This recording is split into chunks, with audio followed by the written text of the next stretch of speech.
Hi, my name is Dr. Carolyn Francavilla. I'm a family physician and I own a small practice in Lakewood, Colorado.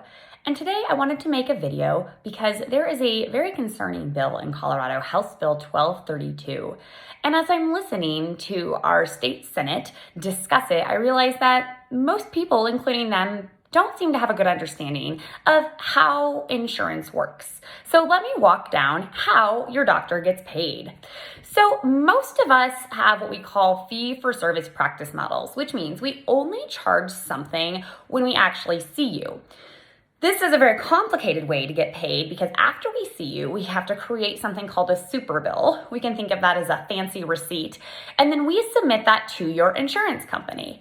The insurance company then reviews the information on this super bill, this fancy receipt, and they reimburse us for the services we provided to you. But the insurance companies have like a lot of rules and sometimes they change and they really seem to try to get out of paying us when possible. So sometimes we have to resubmit that super bill or change a number on it or do all sorts of things to actually get paid. So weeks to months and occasionally more than a year after we have seen the patient, the insurance company has paid us. Now there's some additional money to collect as well. We have to collect the copay. Usually we know what that is, so we can collect that when you see that. But most patients, many patients nowadays have a deductible, meaning they have to have reached that before their insurance kicks in. So sometimes we go through all that insurance process just to find out what you owe us, and then we have to bill the patient and then wait until the patient pays us that bill. So this is a very, very complicated way of getting paid. Now, how does the insurance company decide that they are going to pay us? How does that rate come from? Where does that come from?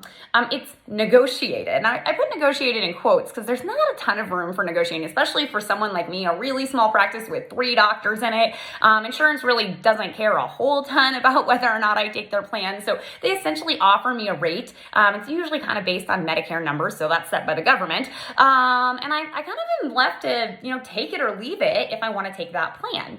Now, sometimes I will ask to be on an insurance plan, for example, many of our healthcare exchange plans, and the insurance company will just tell me, no, we're full, we don't need any more doctors. So I can't take that person's insurance even if I want to. So as you can see from that little summary, insurance companies have a lot of power, right? They kind of control when and how they pay us, they control what those rates are, and if we're even allowed to take that insurance plan at all. So why do doctors put up with this system? Well, I believe we do it mostly because we want to take care of patients. I don't think that anyone else would put up with this. In fact, this system is so labor intensive. We usually pay someone 6% of the money collected by insurance just to go through the hassle of all this paperwork and back and forth and communicating with insurance companies. Because frankly, as physicians, that's not what we train for. We didn't train to do patients. We trained to save and prevent health problems for our patients. So that's what we're doing. We're in the business of health and medicine, taking care of people. But we know that our patients have insurance and that that's how they want to pay us, and that for many patients, that's the most affordable way to pay us. And so we take insurance, we put up with all of this because we're an altruistic profession. We want to help people. We train so that we could help people, and we want to make enough money to pay off our student loans and, pay off our business loans that we took to be able to do this as well. But at the end of the day, we really just want to help our patients, which is why we put up with this crazy system.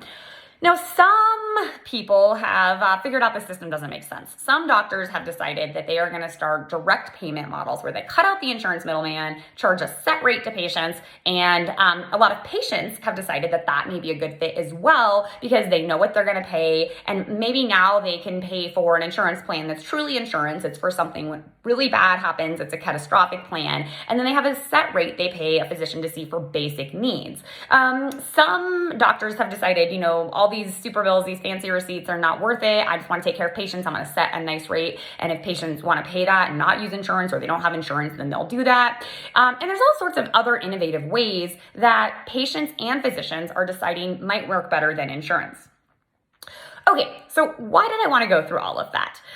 The reason I want to go through all of that is so that you understand some background when you're thinking about House Bill 1232 in Colorado. And what House Bill 1232 does, in a very quick summary, is that it basically tells insurance companies that they have to lower their rates in Colorado by like 18%. And if they don't do that in the next couple years, then Colorado will create these standardized insurance plans for the market. And those standardized insurance plans will be mandated to physicians to take. So remember before when I said sometimes insurance companies wouldn't let me take their plan? Now all of a sudden I might be required to take their plan. At various times there's been discussions of taking my license if I don't do this. Now there's a large fine if I don't do it. It's kind of unclear, but they're doing something really new and probably illegal and unheard of, which is requiring doctors to take an insurance plan. And that's a problem for a few reasons. Number one, that's hurting the innovation of some of these other models people are coming up with. And number two, it is taking away any tiny check we had as doctors to the system. And that tiny check was if an insurance company was unreasonable with their rates, or quite frankly, sometimes unreasonable with the care and services they are providing for our patients, we could say, no, we're just not going to take your plan. We're not going to participate. This is not good for our patients. This is not good for us.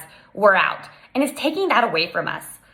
We're the good guys here. We want to take care of patients. We put up with the system so that we can provide our services. But we are being told to do that now, and that is meaning that insurance companies kind of have free reign. They will be able to do whatever they want to doctors and whatever they want to patients.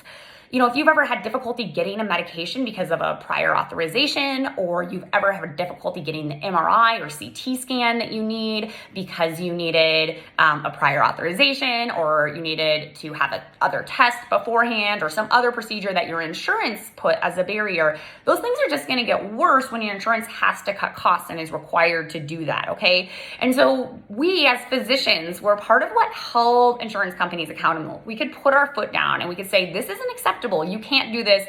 Our patients deserve this medication. They deserve this study. They need this. And we are the physician and we know. And we had some tiny ability to negotiate and use our power with insurance companies. And the concept that we could be mandated to take an insurance plan is going to destroy any checks and balances in this system that is already incredibly tilted towards insurance. So I am making this video because I, number one, want people to understand how insurance works. And you have to have that basic understanding to understand why this bill maybe isn't a way towards innovation, isn't a way to actually improve health, and why it's so important that physicians not be mandated to take insurance plans, because we are the voice of our patients. We are here for our patients. That's what we trained for. We don't work for insurance companies. We should not work for insurance companies. And we are the small voice that can continue to fight insurance policies that are unfair and unsafe to patients. Thank you so much.